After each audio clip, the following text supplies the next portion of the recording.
Superstar জিতকে pan India superstar কিন্তু অনেক আগে বলে দিয়েছেন এবং সুপারস্টার জিত কিন্তু অনেক আগে কাজ করেছেন প্যান ইন্ডিয়া সুপারস্টার হিসাবে। তো হাই ফ্রেন্ডস, আশা করি সবাই ভালো আছো। তো সাথে আছে আমি আরিফুল ইসলাম। আজ তোমাদেরকে আরও একটি নতুন ভিডিও নিয়ে হাজির হলাম। তো আমাদের সুপারস্টার জিত কিন্তু প্যান ইন্ডিয়াতে কিন্তু সুপারস্টার আগেই হয়ে গিয়েছে এবং প্যান ইন্ডিয়াতে কিন্তু রাজ করেছে আরও 10 থেকে 12 বছর আগে। তো তোমরা বলবে কীভাবে, তো সেটাই বলছি।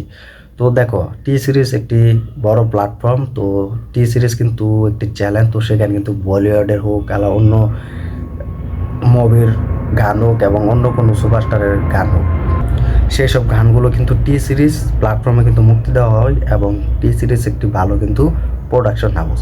তো সেখানে কিন্তু তাদের গানগুলো কিন্তু রিলিজ দেওয়া হয়। তো সেখানে কিন্তু কম একটা গান যে রিলিজ দেওয়া হবে সেটা কিন্তু অনায়াসে বলতে পারি কঠিন, কারণ তারা কিন্তু সেখানে প্রোডাকশন হাউস থেকে কিন্তু অনেক গানগুলো চালানো হয় এবং সেখানে কিন্তু সম্ভাবনা হয় না।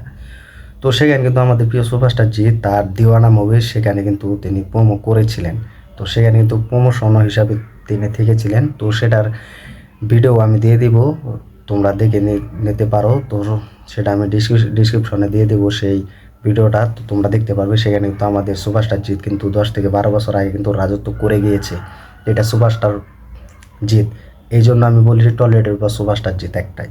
তো তিনি কিন্তু 10-12 বছর আগে কিন্তু রাজত্ব করে গেছেন প্যান ইন্ডিয়াতে, কারণ সেই হিন্দি প্ল্যাটফর্ম কিন্তু সুপারস্টার জিতের দিওয়ানা মুভির গান কিন্তু রিলিজ দিয়েছিলাম। তোমরা দেখতে পাবে হিন্দি এবং বাংলাতে। তো টি সিরিজ কিন্তু বাংলা চ্যানেলে কিন্তু সেই প্ল্যাটফর্মে কিন্তু সুপারস্টার জিতের দিওয়ানা গান কিন্তু রিলিজ দিয়েছিলেন। তো সেটা কিন্তু 10 থেকে 12 বছর আগে করেছি। তারপর কিন্তু হিন্দি যে চ্যানেলটা অফিসিয়াল, সেই চ্যানেলে কিন্তু জিতের দিওয়ানা মুভি কিন্তু প্রোমো করেছিল সুপারস্টার জিৎ। তো তারা কিন্তু এটা কিন্তু অনেক আগে জানিয়ে দিয়েছেন যে প্যান ইন্ডিয়া সুপারস্টার জিৎ, তারা কিন্তু অনেক অবদান রেখেছে। তারাও কিন্তু এখন প্রমাণ দিচ্ছে যে একজন বাংলা ইন্ডাস্ট্রির বেঙ্গলি সুপারস্টার হচ্ছেন জিৎ, তিনি এখন প্যান ইন্ডিয়া সুপারস্টার। তো কিছুদিন আগেও কিন্তু তারা প্রমাণ করেছিলেন যে 5 জনের মধ্যে কিন্তু সুপারস্টার জিৎ কিন্তু একজন। তো তারা কিন্তু প্যান ইন্ডিয়া সুপারস্টার কিন্তু অনেক আগে বলে দিয়েছেন। আর এখন সুপারস্টার শাকিব খানের যে দরদ সিনেমাটি, এটা আসলে আমি ছোটো করে দেখতে চাইছি না, কারণ শাকিব খান আমাদের বাংলাদেশে একজন বড় সুপারস্টার। তার মুভি হচ্ছে সুপার টুপার হিট। তো এটা আসলে যারা শাকিব খানের ভক্তরা আছে তারা ছোটো চোখে নিয়েও না, আসলে এটা আসলে অন্য লেভেলে নিয়েও না, এটা আসলে জাস্ট বলার জন্য। তো শাকিব খানের দরদ সিনেমাটির যে গানগুলো রিলিজ দেওয়া হয়েছিল সেটা কিন্তু টি সিরিজ ইউটিউব চ্যানেলে, বাংলাতে কিন্তু না হলে কিন্তু হিন্দিতে কিন্তু রিলিজ দেওয়া হয়েছিল। তারা কিন্তু বলেছে যে এমন কোনো রেকর্ড আর কেউ করতে পারেনি।